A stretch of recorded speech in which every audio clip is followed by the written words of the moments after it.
what I'm going to talk about is evolution since Sir Thomas Gresham. Most people see evolution as something that takes place over millions of years.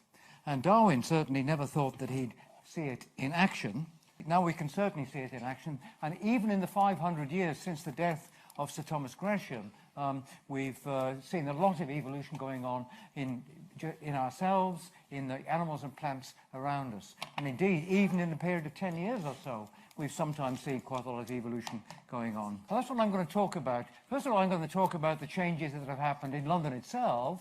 And then I'm going to go on and talk a little bit about the changes that have taken place in the plants and animals of London and indeed of England and perhaps elsewhere since Sir Thomas Gresham's birth, or even death. And then I'm going to take a long look into the past at our own evolution. And I have to say there have been some completely startling discoveries, and I use the word, I think, responsibly, in our own evolution that have come from the new ability to extract ancient DNA or fossil DNA, which has now become a more or less standard procedure, and has really almost completely altered our view of the way that the British became what they are.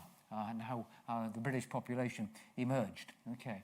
Well, there's Sir Thomas, the sign of the golden grasshopper, and he was an economist, and in fact an awful lot of ideas in modern evolutionary biology do come from economics. They have to do with costs and benefits and reciprocal arrangements and that kind of stuff. And you can see some of that thinking, actually, in some of his own talk. But I'm not going to concentrate on that aspect of things. I wasn't quite clear to what I was going to talk about when I started writing this thing, which in fact was on Sunday morning. And I've spent most of the time since then desperately trying to get up to speed. But I saw the answer when I realized that his personal sign was a grasshopper. And I thought I have the perfect contents for my talk, because I once spent several years working on the grasshopper races of the grasshopper called Podisma in the French Alps. And I looked at a zone of hybridism between two kinds of chromosomal race there.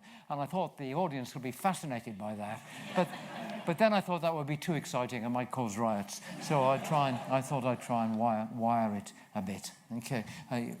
Okay. So what's happened in London since Sir Thomas Gresham's day? Well, obviously an awful lot. There it is, a small town, population of a few thousands. And since then, it's grown a bit. This is London from space, and of course it's grown dramatically since that time. And it's a big city in the European context. Of course, in the world context, it's a very moderate city. There are many, many cities in Africa and elsewhere which are much, much bigger. But when I spent 10 years in Scotland, and this slide gives me great pleasure. It just shows how irrelevant Greater Glasgow is compared to London. And London is as big as all those places put together. I also spent my school days on Merseyside, and the South Bank seems the best place to put it, I have to say. Okay. So London's big, and it's getting bigger. It's interesting. Until about 1990, about 19 years, about 2 decades ago,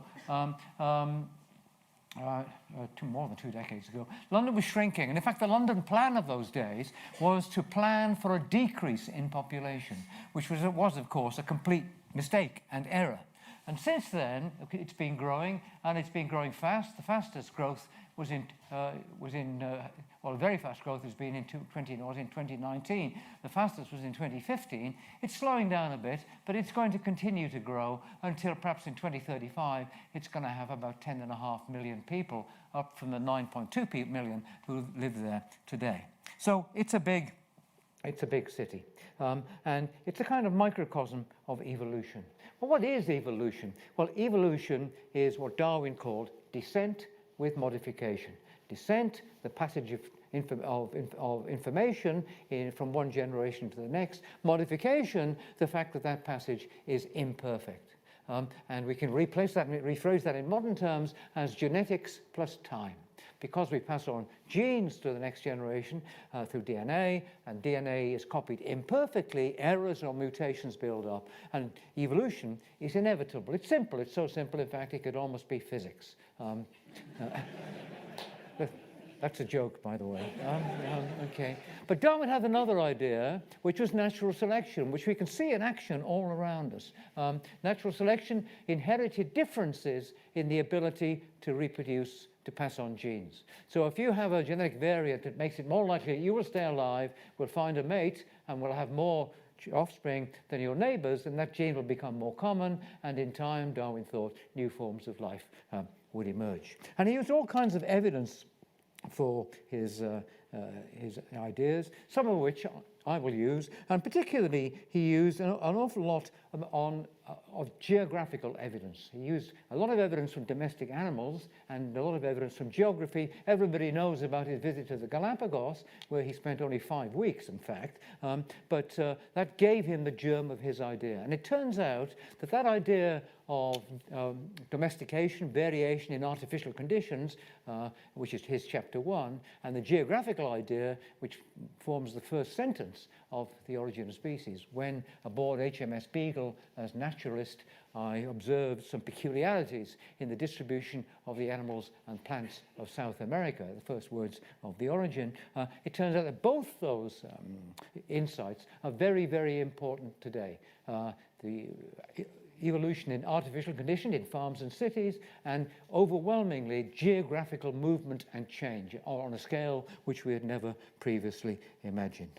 Okay, so we've seen that London has changed, London has grown, and patterns of birth and death in London have changed dramatically, which means, in fact, the patterns of natural selection have also changed. If we go back to Thomas Gresham's day, in the 1540s or so, you'll see high death rates per 100,000 and high birth rates. In fact, that pattern went on through the times of the plagues in the 1600s, and then death rates rose, as you can see then. Birth rates rose dramatically, but very quickly both of them have converged at the same low level. So the pattern of growth, rate of growth now is rather low. And that's what we call the demographic transition. And that's the shift from high birth, high death to high birth, low death, and then back to low birth, low death. And that's almost universal across the world. It's happened in China, it's happened in India. The one place it hasn't happened is in Africa, and that's going to have some quite big long-term implications. The other thing, of course, that's happened in London and elsewhere across the world more recently than in Gresham's day is what has been rather flippantly described as a geological era called the Anthropocene. I've heard my geological friends call it the obscene because it doesn't make any sense.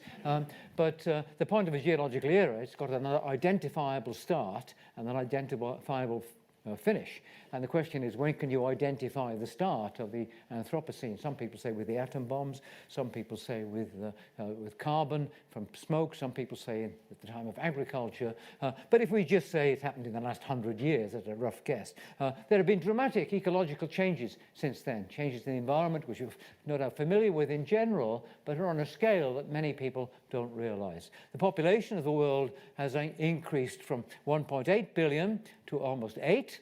The numbers of fish in the sea are down by more than half, okay? The number of wild vertebrates, mammals, frogs, toads, and birds, is down by 80%, and that's a dramatic drop. 10% of the soil, the organic matter of the soil, which we need to grow for food on, has been depleted, washed away, or simply over-cultivated. Temperatures is up by almost a degree, and it's going up fast. Sea levels have risen by 0.2 of a meter, which is really quite a lot if you live on a flat coastal shore. The oceans are 25% more acid. The Great Barrier Reef is dissolving away as a result, and there's been a huge amount of pollution by mercury, salt, smoke, and more. So things have changed. Patterns of population growth have changed in parallel. What's happened is the world population has grown. It's estimated by 2100 it'll be about 11 billion. That estimate's actually coming down a bit because the demographic transition is happening so quickly. But the pattern, the annual growth rate is dropping rapidly, and that sort of gives us hope that actually we won't reach the bizarre levels once predicted. I knew Paul Ehrlich, who wrote The Population Bomb in the 60s, He made a huge amount of money out of that book, incidentally. And I remember asking him once at Stanford, what did you do, rather rudely, as a young academic? I said, what did you do with all the money you made with that book? Which, all the pollution was going to happen, we're all going to die and starve. And he said, oh, I bought a private jet, he said. I thought, God, I thought, God, only in America. Okay, anyway, but he confidently believed that the world would be uninhabitable by the year 2000, and he was wrong. Okay, thank goodness for that, and I think it will remain habitable for a long time yet to come. However, we have evidence that many of the things which is noted in the Anthropocene are on a scale which many people don't realize. This is the carbon dioxide level in the air. The thick line is the Mauna Loa data. That's the recorder on the volcano in Hawaii, and the thin line is the same kind of data taken from bubbles in Arctic and Antarctic ice. And the levels of carbon dioxide are now up to a level not seen for 6 million years. Okay, that's had a dramatic effect on temperature. If we go back to Thomas Gresham's day, 14 to 1600s. We were in the Little Ice Age when the Thames froze over. I confidently believe, having walked here, that it'll do so tonight, I have to say. But we can see this dramatic leap of temperature up to 2016. If we go to 2018, the figures 2019, the figures are even more dramatic. The last 4 years have been the hottest ever recorded, and 19 of the 20 hottest years ever recorded have been in the 21st century. So the climate change deniers, I'm afraid, are on a losing wicket. Okay, the ice is melting. That's a picture of the melted glass, which is it's in the French Alps, and you can see the ice there. That picture was taken last year, and you see the level of the glacier in 1990, some 20 feet above, more than that, 50 feet above where it is today. That means that sea levels are rising fast, and they're rising to such an extent that places like Miami Beach are confidently predicting that large parts of the city will have to be abandoned within the next 50 or 60 years. London, too, is a considerable risk. Not only is the sea rising, but the land is sinking, and that's an important part of that procedure. Perhaps the most dramatic picture is this one here. This is a picture of what had been the bottom of a lake near Peterborough. Okay, and the lake was drained in the 19th century to make farmland. The fens consist of drained lakes, and the guy who owned the land was curious to know what would happen to the surface. So he put this enormous cast iron pole right down through the soil of the lake bed till it hit the clay at the bottom. That little triangle at the top, that was all that could be seen in those years. Since then, the amount of soil lost has been equivalent to about 5 meters of soil, because what's happened is that the oxygen has got in before it had no oxygen, and it's just been turned, the soil, the earth, the ground has just blown away. And that's happening all over the world. One of the things which has certainly happened, and it's a rather familiar tale, but it shows the power of natural selection when matters change, is that things have got much dirtier. Here's John Evelyn in 1661 complaining about the smoke in London in 1661, and famously, of course, it got to its worst in the 1950s. That's the Bankside Power Station, and I remember on my first visit to St. Paul's, which must have been about then, or maybe a bit later than that, looking out from the grand balcony at the top and seeing the Bankside Power Station smoking away everywhere was black. Of course, now it's the Tate Modern, and everywhere is scrubbed clean. And in 1952, there was the giant smog, which killed thousands and thousands of people, and the air was cleaned up. Of course, evolution had noticed that the air was getting dirty. Everywhere was indeed black. That's a classic evolutionary monument to vandalism. Thank God they're knocking down the tower blocks that replaced it, but what they're going to put in there instead is probably going to be even worse. I remember UCL was black, University College London was black when I arrived there some years ago. The famous case of that, which I'll skip over because I'm sure you're all pretty familiar with it, is this thing, the peppered moth, okay? And the peppered moth is a light-coloured moth. Generally, in 1848, in Manchester, a single black moth was observed, and it was a great treasure because it had never been seen before. And as you can see, there's a great difference in the degree of camouflage of the two forms. In the middle, on a green chlorella-covered trunk, you can see them both. On the top, on a black smoky trunk, you can just see clearly the white form. Just above it to the left is the black one, and the opposite is true on a lichen-coloured trunk at the bottom. I can never find the lichen-coloured one. The white one on the lichen, take it from me. It's down to the right and below the black one. And there was a dramatic shift in the pattern of distribution of that gene within really a very few years. This was in the 1950s. You can see that big cities with all of that smoke had up to 100% of melanics. London was 100% black moths by then. The air was cleaned up after the 1950 disaster, and very quickly the incidence of that gene disappeared. It just shows, and familiar though it is, it just shows that evolution is a very dynamic process. And that happens again and again and again. And even many other creatures in cities have changed to deal with changed circumstances, some of which are really quite unexpected.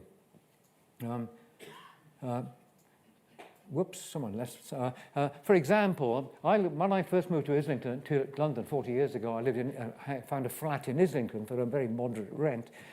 My first night there, I discovered to my dismay that it was completely infested with bedbugs. However, all I had to do was to go and buy some powder and spray it around the place, and it killed the bedbugs. Well, now the Express, which never exaggerates anything, says blood-sucking super insects becoming resistant, blood-sucking super bedbugs. And they're right. Bedbugs are now resistant to everything. Fortunately, I could never afford to move back to Islington now, so it doesn't really matter. And you can see the rise of resistance since the 1940s in insects and in plants. You can see the spread of antibiotic resistance. You can see, interestingly, that we are on the last antibiotic. And the drug companies are not interested in making any more because there's no profit in them. So, things may well get worse. But again, that's evolution very much in action. As I said, there are some less familiar cases. This is a bizarre but nevertheless fairly convincing case of what happened to a bird in the southern United States called the cliff swift. The cliff swift began to move into cities in about the 1970s. Okay, it nested on skyscrapers and that kind of stuff.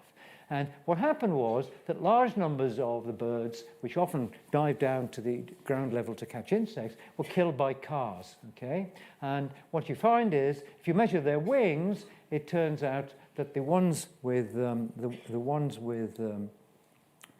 long wings are killed by cars much more than the other ones because they're not as nimble. They can't zigzag out of the way. And if we look at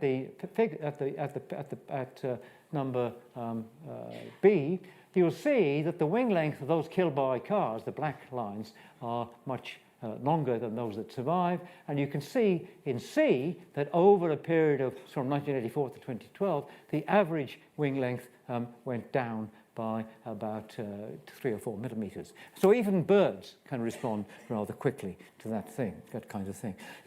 Matters go further because we can see new species emerging in cities within our own lifetimes. Darwin's book is called The Origin of Species, but in fact it doesn't really have much about the origin of species in it. It's about natural selection and variation and that kind of stuff. But now we know a lot about it. And there's one London species you may have heard of, the London underground mosquito. Okay, and the London underground mosquito, which has got its own Latin name, Culex molestus, the irritating Culex, is closely related to a surface species called Culex pipiens, and in the 19th century, it began to move underground. And as more and more basements were opened up, as the tube was built, this thing moved underground. And since that time, it's changed in many ways. For example, it bites mice rather than people. It doesn't need a blood meal before it lays its first eggs. The surface form has to mate in swarms. This can mate in just pairs. And if you give it a choice of mating with its own kind or the surface form, they avoid each other. And there are also DNA differences between them. So that in only a couple of centuries, a brand new species of mosquito has emerged. Okay. Now that's a mosquito which is a small creature, and that's happened almost by accident. But human activity has also done an enormous amount to change the fate of much larger creatures, again within historic times. Here's this is an elephant, which is a big animal, and you can see that that the average tusk length has declined in both males and in females, males at the top, females at the bottom, between the 1960s, the black spots, and 2013, the red spots. Obviously, a bigger tall elephant has bigger tusks than a small short elephant, but there's been quite a dramatic drop in tusk length. Okay, what's that due to? It's due to the fact that hunters have killed. They've killed half of all African elephants, and they've killed preferentially those with big tusks, and so natural selection has walked in and emerged. We've got on the right whole herds of elephants without tusks now. They've now managed to stop people killing elephants with tusks, and it'll be interesting to see whether the tusks come back again. Okay, we too have actually changed through our domestication of ourselves.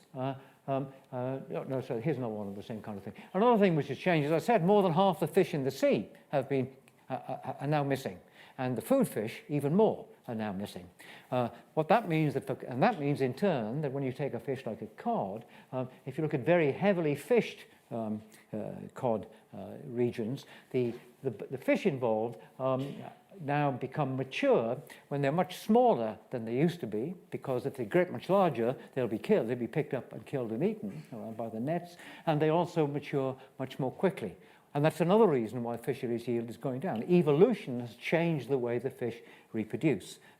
And interestingly enough, it's also done quite a lot to ourselves. Farmers eat much more starch than hunter-gatherers and fishing peoples do. Anybody who likes McDonald's has a very starchy diet, and you can digest starch partly with an enzyme in your spit that's called salivary amylase, and it's one of those many genes that can multiply its copies in your DNA. Okay, and farming only started, let's remind ourselves, about 10,000 years ago, and you can see that places with high starch, like the Japanese, the Hadja, and the European Americans, they're the black lines, have more copies of the starch-digesting genes than people with a low-starch diet, like various African hunter-gatherers tribes who don't eat much starch. And so that's evolution, rather banal evolution, but bizarrely enough, the same thing has happened to the dog. Okay, dog breeds that come from farming parts of the world, they're the ones in brown, have more copies of that gene than dog breeds that originate in places where people still hunt or they fish. The dog has adapted itself to being domesticated in another way, which is common to many pet animals. It's the stupidest of mammals, probably. These are the number of brain cells dogs have got, domestic dogs, and you can see if you want to be a pet, it pays to be dim. Okay, all right. So all this definitely goes on. There's no question of it. And it also goes on in the wild. We talked about sea level rise, okay? And the sea level has risen dramatically. The glaciers have moved back dramatically. And the fish of the sea have moved forwards, north and south, in order to follow the rising and the retreating waters. And one of the fish that's done that is the stickleback. And the stickleback was initially a marine fish. It lived in the sea and was eaten by many predators. And at the top there, you can see the marine stickleback, which has got great big spines and great thick plates on its side. It managed to get into fresh water. And as soon as the ice went, sticklebacks were among the very few marine fish that could get in there. The predators, for some reason, couldn't get into those lakes and streams. And very quickly, it began to evolve. It lost its spines, it lost its plates, and it turned into a much calmer kind of animal because it didn't have to protect itself.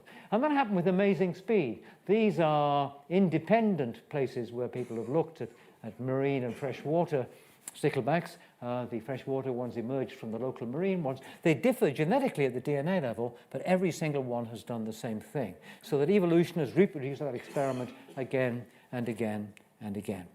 Well, let's move now to talking a little bit more about what we now know about our own evolution. Of course, we know a lot about human evolution. Darwin didn't know anything about human evolution. He wrote a book in 1871 called Sexual Selection and the Descent of Man. And it's very unsatisfactory when it comes to the descent of man, because he has nothing to do apart from speculate. It's obvious that humans and chimpanzees are rather similar.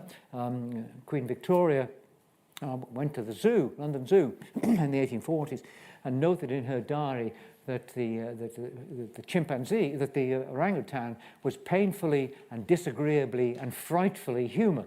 Okay, and he didn't like the idea at all. Darwin picked that idea up, but he knew nothing at all about human fossils. One had in fact been found. It had been found in Gibraltar in the 1840s, and it was in fact a Neanderthal, but it was put in the museum with a label saying an ancient Gibraltarian drowned in Noah's flood, which it wasn't.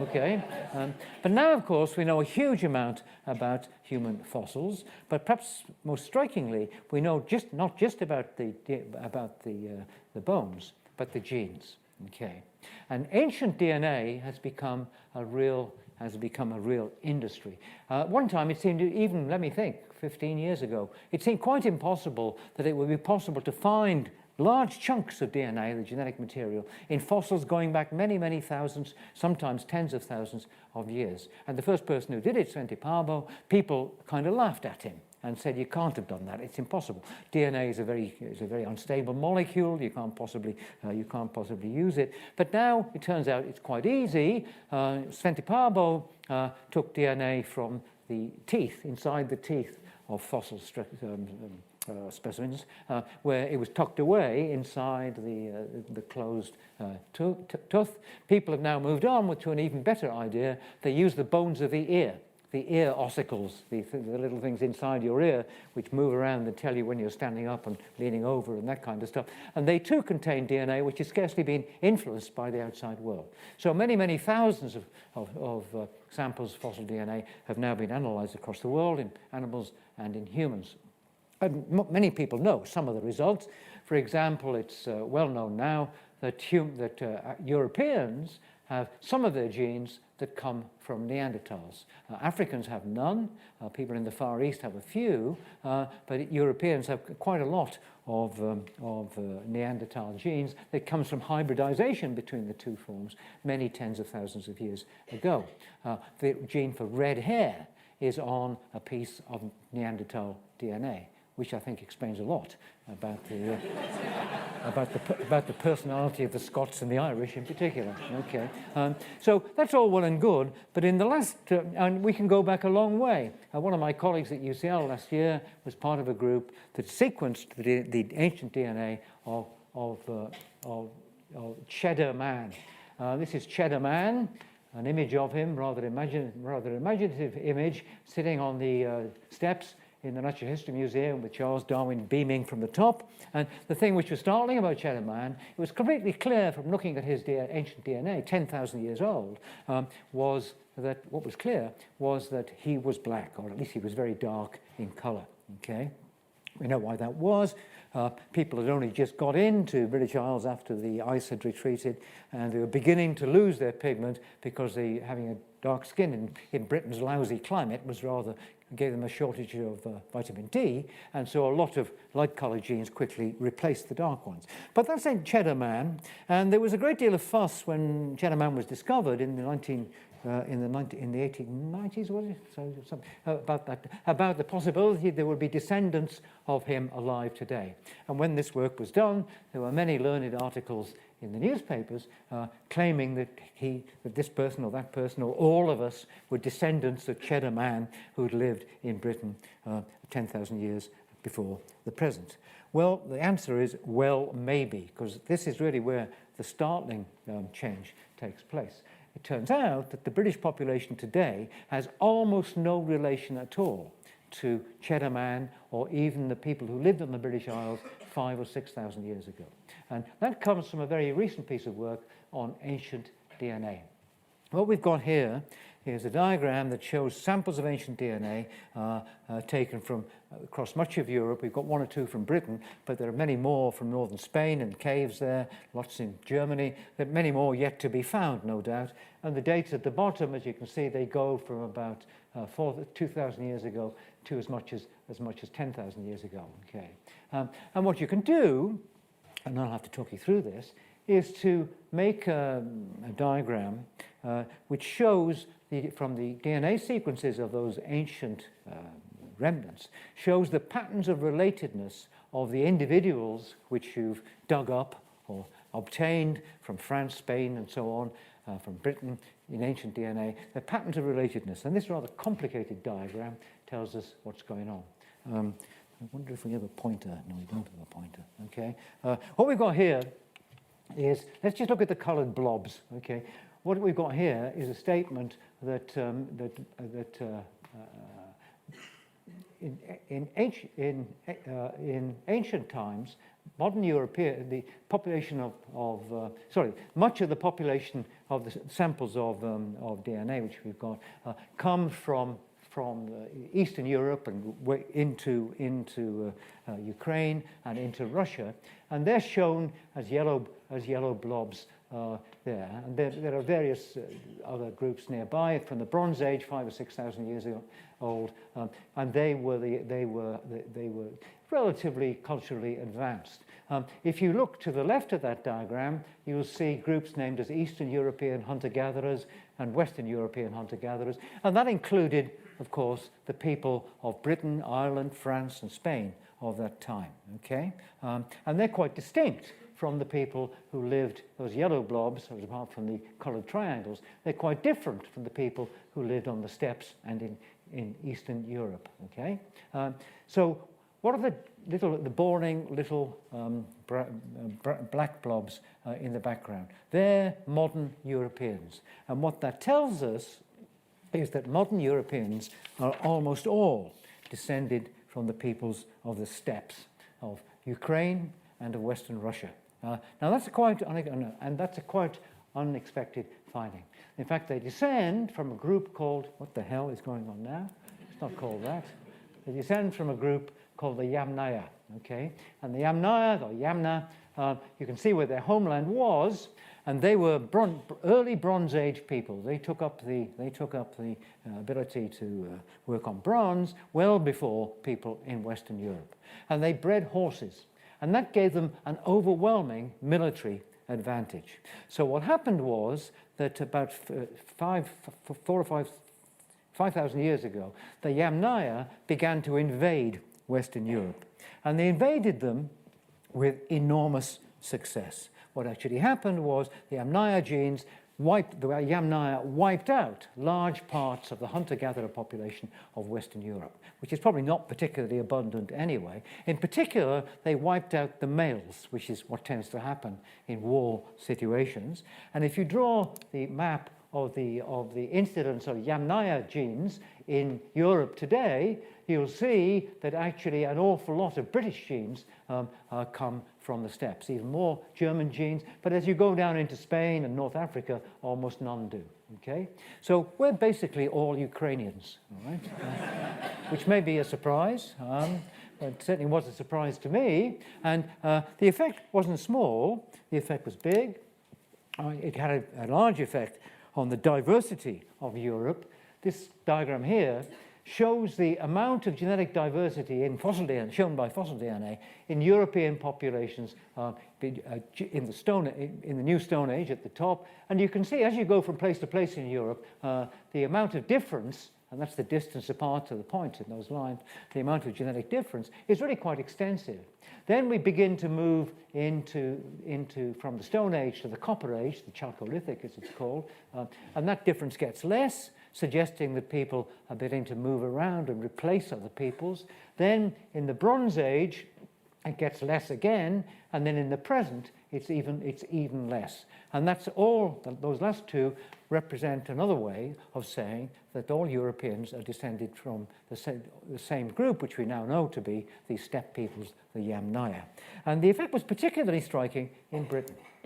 Here's a picture that shows the shift in British genes from fossil DNA at about 2,450 BC, 4,500 years ago. And people can date stuff with amazing accuracy now. And what we've got are the genes from the British Stone Age, at the top there we've got those in blue, okay, and the British people in the Stone Age had a characteristic set of genes of their own. That's all genes are the blue bars. If you look on the right, you'll see some blue blobs, and they're Y chromosomes, because we can identify Y chromosomes genes quite readily, and they've all got blue blobs. And then in 2450, after that date, everything changed. The red genes are the steppe genes. So what happened was, in a very short time, as they joined what we can think of as the Ukrainian common market, okay, the entire British population, or most of it, was wiped out. The genes disappeared. People estimate 95% of all local British genes were disappeared at that time. And that was particularly true of male genes, Y chromosome genes, where something like 99% of all British male chromosomes originate in the steppes, okay? Which again is perhaps a somewhat startling finding. So that's what happened in the past. Massive population replacement, okay? And that's new because historically when people talked about human evolution, it was a kind of nice, a nice slow train ride across the landscape. The genes moved from person to person or from family to family and kind of diffused across the landscape. And that was the model which held until this kind of work was done in the last 2 years. People saw what they thought was a gradual shift in genes from the Middle East to the Northwest, and they thought that was the farmers getting more abundant and moving across and mating with the hunter-gatherers. So we diluted out the farmers' genes with the hunter-gatherers' genes, and we had this nice kind of liberal coalition going on, okay? Well, it turns out that it really wasn't like that at all, at least in large parts of Europe, and particularly in Britain. There was a massive takeover. So that's a startling new insight into what's happening in human evolution. And the question is has it happened elsewhere? And the answer is it appears to have done so. If you go to India, for example, you find big differences between the different Indian castes from the top, the Brahmins all the way down to the untouchables, the Dalits as they're now called, the big genetic differences between them, and they represent the fact that there was a massive movement of people from Iran into India, or it's now Iran, into India, who brought their genes with them and took the topmost parts of society. They didn't wipe them all out, but they certainly remained distinct from them, and it was a mass population movement. Well, the question arises, what's going to happen in the future? Clearly, we're in an era of population movement.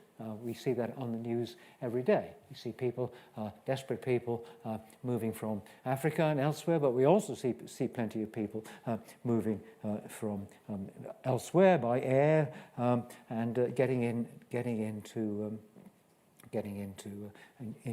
Europe. And that's had a great effect on the proportion of foreign-born individuals in England and Wales, as well as elsewhere. In the 1850s, only about 1 person in 100 was foreign-born. Even in the 1960s, it was only about 1 person in 30. In 2018, it was about 1 person in... it's got a life of its own, this damn thing. Go back. In 2018, it was about 1 person in 8, and now it's about 1 person in 7. Is foreign-born. In London, it's 1 in 3. Okay, so London has an enormous influx of people from outside. The interesting thing is that's what's making London grow. This is the patterns of movement of people and genes into and out of London. The blue bars are people who move out of London into the countryside or the suburbs. The red bars are people. These are British people, Londoners, who move out from London into the suburbs. And you can see the net movement is strongly to reduce the proportion of those individuals in the population. The red bars are people who come to London from abroad, many of them, in fact, from Europe, of course, nowadays. And you'll see that what happens there is that influx of people from abroad has caused an increase in population. And in fact, that's enough to mean that London population continues to grow. So there has been considerable genetic movement into and out of London. There's no question of that. London, as a result, has become genetically much more diverse. If we draw if we draw a map of the proportion of people of different ethnic origin, if you want to use that phrase, this is the map of white Londoners who overwhelmingly really prefer to live in the suburbs, particularly if they drive black taxis. Then we have African and Afro-Caribbean Londoners, and you can see that they're concentrated in particular parts of London, mainly much more in the centre, historically as in Brixton, of course. Then we have people of Asian origin who are concentrated in different areas, quite a lot of them over in West London. So clearly there is an awful lot of new genetic variation. So what's going to happen to all those individuals, to all those genes? Is it going to be a case, as some people think, and they might be right, we don't know, that we're going to have, in some sense, a population replacement of the kind that happened in ancient times as the steppe dwellers drove into Britain and replaced its native population? And various alarmists, and they might be right, no, there's no, thinks that, well, maybe the number of people of African origin or Asian origin coming in, Islamic groups coming in, means that inevitably there will be a population replacement of some kind in time, perhaps as great or almost as great as that which took place as shown in fossil DNA. Another view is that there is more likely to be a population fusion, okay, where people will tend to mate with people of different origin. And that's certainly happening. In the old days, you can see this from the data on the distribution of genetic differences in ancient times I just showed you. In the old days, people generally men generally had no option but to marry the girl next door. And women too had little option but to marry the boy next door. Cousin marriages were among the commonest of all. Cousin marriages in some parts of the world still are among the commonest of all. In fact, in some parts of the world, in Pakistan in particular, they're going up in frequency.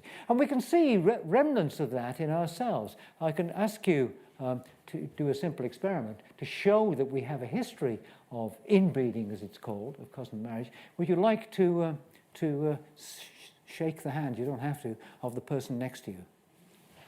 Do the experiment. For half of you, I have just introduced you to your fifth cousin. and that's true, okay? That means for half of you, you share a great-great-great-great-grandparent in common, somebody who lived, roughly speaking, in Darwin's time. So we are, to a considerable extent, still reflecting this history of marriage of relatives. If I were to do that experiment in Pakistan, and I'm not sure I would dare to do it, I could point out that I have just introduced half of you to your first cousin once removed, okay? And they're really in bed and getting more so. So that pattern of mating is historically a very common one, that people married relatives. The gene stayed in the community. But it's changed. And you can see that it's changed in various ways. And you can see why it's changed. Transport is what brought the genes of the steppe dwellers, the horse, into Britain. In the modern world, the most important evolutionary event of the last 500 years, without question, was the invention of the bicycle. Okay? Now you could leap onto your bicycle and you could pedal off to the next town and you could marry or meet somebody of a different ancestry from yourself. The Model T Ford took it further, and the 747 has taken it further yet. You can do an experiment that shows the power of that.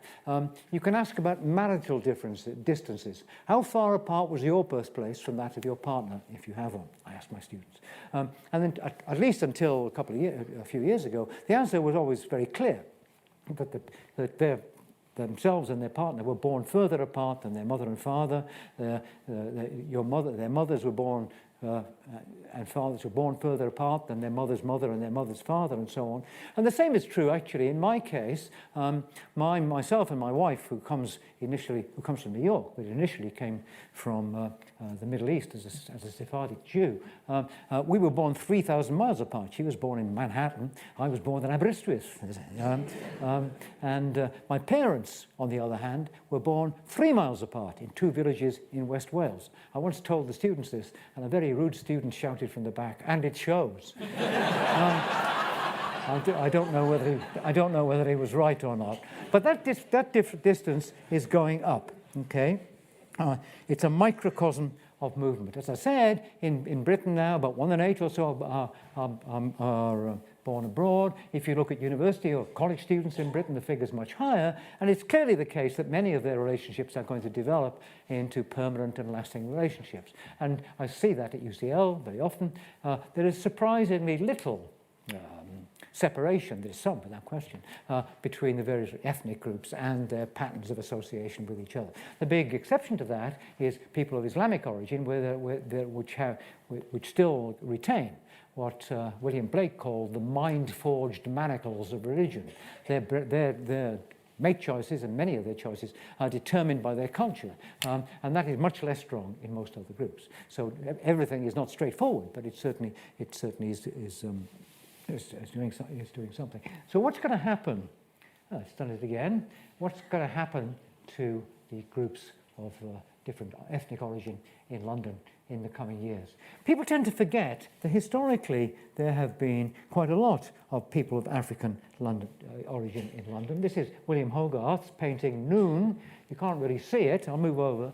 But this is an African chap here, okay? And he's just painted, there's an African lady there, and they're just painted as if they were part of the scene, okay?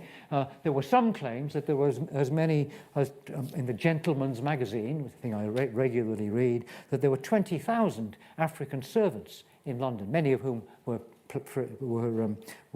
freed slaves. Here's one of them, Olada Equiano. And Equiano had himself actually been a slave trader, but he saw the light and he became a great campaigner against the slave trade and became quite famous. There he is. He lived in the 18th century, and you can see his rather handsome features there, and the green plaque, which I'm delighted, which shows where he used to live in Ridinghouse Street in Fitzrovia, and I'm delighted to be able to tell you, or to discover, as I discovered yesterday, that it's actually on a building that was built by UCL, which kind of cheers me up. This is Francis Barber, and Francis, on the left there, painted by Reynolds, allegedly, and he was Dr. Johnson's servant. Dr. Johnson, the great literary, the towering literary figure, he was Johnson's servant. And Johnson was very much dependent on him, because Johnson was a very eccentric character, and he was had a very high opinion of Francis Barber. And so did Boswell, actually. He writes very kindly about him. Not everybody did, and Johnson left him quite a substantial sum of money when Johnson, died. Francis Barber married a white woman, had 2 sons. His grandchildren, again, married into the general population, and their genes were, as it were, diluted away. Okay, and in fact, here's the chap who's discovered himself to be a modern descendant of Francis Barber, and it's probably as many as 10% of all British people have got some genes of African origin, which descend from that time, or sometimes even earlier. So that the admixture process has gone on to some quite considerable degree. You can see that in the streets of parts of London. I have the dubious privilege of living in Camden Town. In fact, we live next door to Amy Winehouse, which gives us a certain dubious cachet. And if you walk into Camden Town, there are many, many teenagers and so on of clearly mixed ancestry in the streets. Camden School for Girls is very close, and the group are very abundant there too. And if you look at people of mixed ancestry, of Afro-Caribbean ancestry, for half of them, one of the parents is white and one is black. So that half of those marriages between the so-called races, the ethnic groups of Africans and Afro-Caribbeans and Europeans. At that rate, there will be complete absorption of the 2 groups into each other within a very few generations. Not what happened at all when Britain was invaded by the peoples of the steppe. Okay.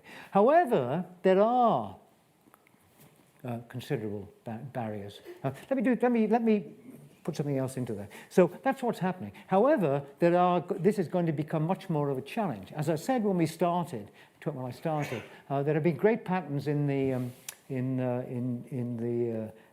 patterns of life and death in Britain, from high birth rates and high death rates right the way through to low birth rates and low death rates, which are universal everywhere except in Africa. And in Africa, that has not happened and shows no signs of happening, particularly in sub-Saharan Africa, Nigeria, and the like. The mean completed family size in Africa is still 5, okay, 5 children. And of course, healthcare has got much, much better in Africa, so many of those children survive. So this issue of a large influx of individuals from elsewhere is going to continue simply because of population pressure. And we don't know what's going to happen. But at the moment, it looks clear that there is a very considerable fusion of groups, which will lead to, if you want to use the word, a racially mixed population.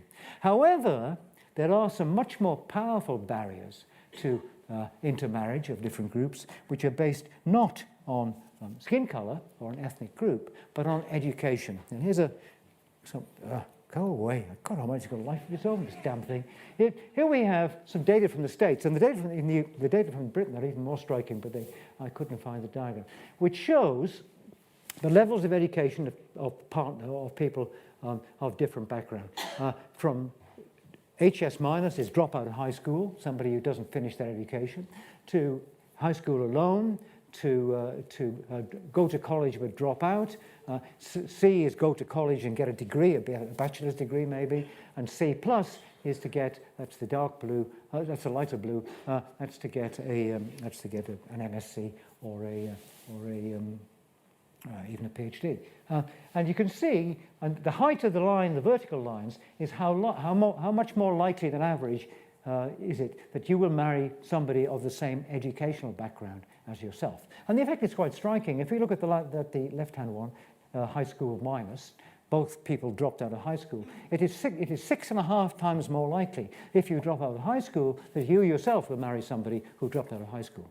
If we look at the C plus, college plus, you'll see that if you've got a master's degree or a PhD, it is 3.5 times more likely that you will marry somebody with the same qualification. And if you add the purple, college, it's probably about 6 times more likely that you will, then you will marry somebody who has got who dropped out of high school. My wife, as it happened, started a PhD but didn't finish it.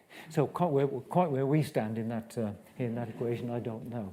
But that's an interesting phenomenon because it's a barrier held not in the skin, but in the education level. And it's got nothing to do with supposed genetic differences in IQ between population groups, because the evidence in London, most of all, is that the groups that do best in school are the children of first-generation children of immigrants, of Afro-Caribbean, African, and of Eastern origin. They're the ones that are bringing up London's education levels. So it's a cultural thing.